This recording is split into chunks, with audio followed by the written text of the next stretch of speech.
या ठिकाणी परमेश्वराला वधस्तंभावर खेळण्यात आले. कवटीला जे एक ठिकाण होतं त्याला इब्री भाषेत गुलगुथा असं म्हणतात. काय म्हणतात? आणि आपण पाहतो का त्या ठिकाणी परमेश्वराचे किती हाल करण्यात आले. हालेलुया. बोलण्यात तर लई पटकन सांगता येतं का असं झालं होतं तसं झालं होतं, पण आपल्याला छोटा काटा जरी टोचला ना डोळ्यातून लगेच पाणी येतं. हालेलुया. जर का आपण पडलो का लगेच आपल्या डोळ्यात पाणी येतं, पण त्या परमेश्वराने आपल्यासाठी किती सहन केलं. हालेलुया. तो काट्याचा मुकुट त्याने डोक्यात घातला, खिळा आपल्या हातात त्याने आर पार गेला त्याच्या. हालेलुया. त्याने खूप काही आपल्यासाठी सहन केलेलं आहे. तर आपण बघूया वधस्तंभावर देखील असताना परमेश्वराने आपल्या आईची कशी काळजी घेतली.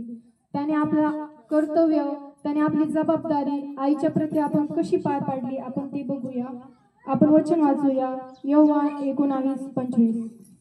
येशूच्या वधस्तंभाजवळ त्याची आई, त्याची मावशी, क्लोपाची पत्नी मरिया आणि मरिया मग्दलिया या उभ्या होत्या. आपण बघतो का वधस्तंभाजवळ येशूची आई कोण होती? येशूची आई मरिया, त्याची मावशी, क्लोपाची पत्नी मरिया आणि मरिया मग्दलिया या उभ्या होत्या. हालेलुया. आपण पाहतो का मरिया परमेश्वराचा येशूचा छळ होत असताना तिच्या डोळ्यांनी पाहत होती. हालेलुया.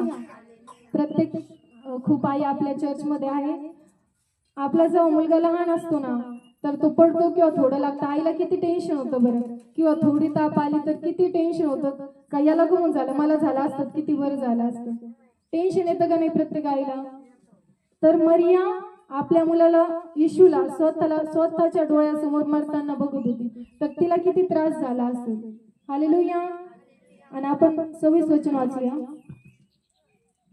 मग येशूने आपल्या आईला व ज्या शिष्यावर त्याची प्रीती होती त्याला जवळ उभे राहिलेले पाहून आईला म्हटले, बाई, पहा, हा तुझा मुलगा. आपण बघतो का या ठिकाणी येशू वधस्तंभावर देखील पाहतोय का त्याची आई इथं रडत आहे. योहान त्याचा आवडता शिष्य बाजूला उभा आहे. तर परमेश्वर योहानाला म्हणतो का आजपासून ही तुझी, आणि मरियेला म्हणतो आजपासून हा तुझा. हालेलुया. आपण बघतो का एवढी हाल तर येशूची चालू आहे. वधस्तंभावर त्याला खेळण्यात येते, तरी पण त्याने आपल्या आईच्या प्रती आपली जबाबदारी पूर्ण केलेली आहे. हालेलुया. त्याला माहित होतं आता मी मरणार आहे, माझ्या नंतर माझ्या आईची काळजी कोण घेईल. हालेलुया. हा प्रश्न येशूला पडला होता, म्हणून तो बघतो का योहान त्याच्या क्रूस खांबाजवळ उभा आहे. म्हणून येशूने आपल्या आई